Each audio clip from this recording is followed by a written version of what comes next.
Hello viewers. ఈరోజైతే మేము మంగళగిరిలోని పుట్ట దగ్గరికైతే వెళ్ళి అక్కడున్న జంట నాగులకైతే పూజ చేయాలనుకున్నాము. అయితే ఫస్ట్ మనము ఇంటి దేవుడిని అయితే మనం పూజించుకొని వెళ్ళాలి. అయితే నేను ఇంటి దేవునికి పూజ చేసుకొని మేము మంగళగిరికైతే బయలుదేరాము. అయితే సుబ్రహ్మణ్యేశ్వర స్వామికి అయితే ఎరుపు రంగంటే చాలా ఇష్టం అని చెప్పి మేమైతే ఎర్ర దుస్తులనైతే ధరించాము.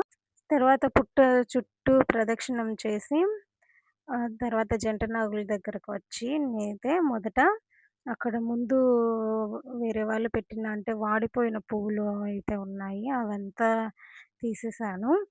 మళ్ళీ ఒకసారి మొదట మంచి నీటితో అయితే శుభ్రం చేశాను. తర్వాత మళ్ళీ పాలతో అభిషేకం చేశాను. తర్వాత మళ్ళీ పసుపు నీటితో అభిషేకించి తర్వాత మళ్ళీ ఒకసారి మంచి నీటితో అభిషేకం చేశాను లాస్ట్. తర్వాత విగ్రహం అంతటికి పసుపునైతే రాసాను. మనం పసుపును గానీ, చందనాన్ని గానీ లేదా విభూతిని గానీ రాయొచ్చు. నేనైతే పసుపు రాసాను.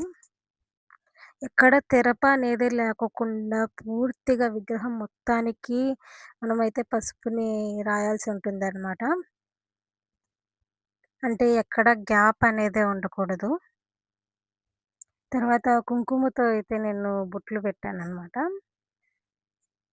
ఇంకా బొట్లు పెట్టిన తర్వాత స్వామివారికైతే మల్లెపూలు, ఇంకా ఎరుపు రంగయితే ఇష్టమని నేనైతే మల్లెపూలను, ఇంకా ఎర్ర గులాబీలను తీసుకొని వచ్చాను.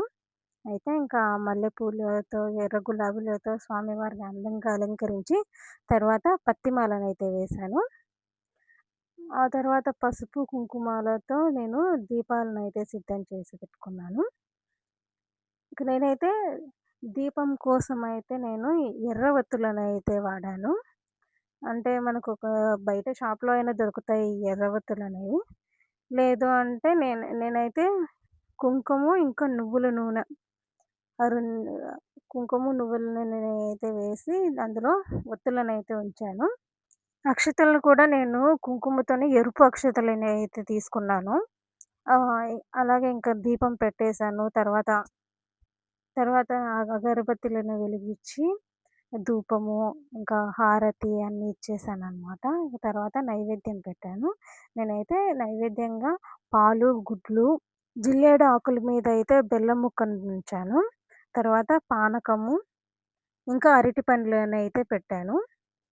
తర్వాత టెంకాయనైతే కొట్టాను. సో, ఇలా నేనైతే సింపుల్‌గా పూజ చేసుకున్నాను. అలాగే ఇంకా పక్కన ఉన్న దేవాలయాన్ని కూడా దర్శించుకొని ఇంటికి బయలుదేరాం.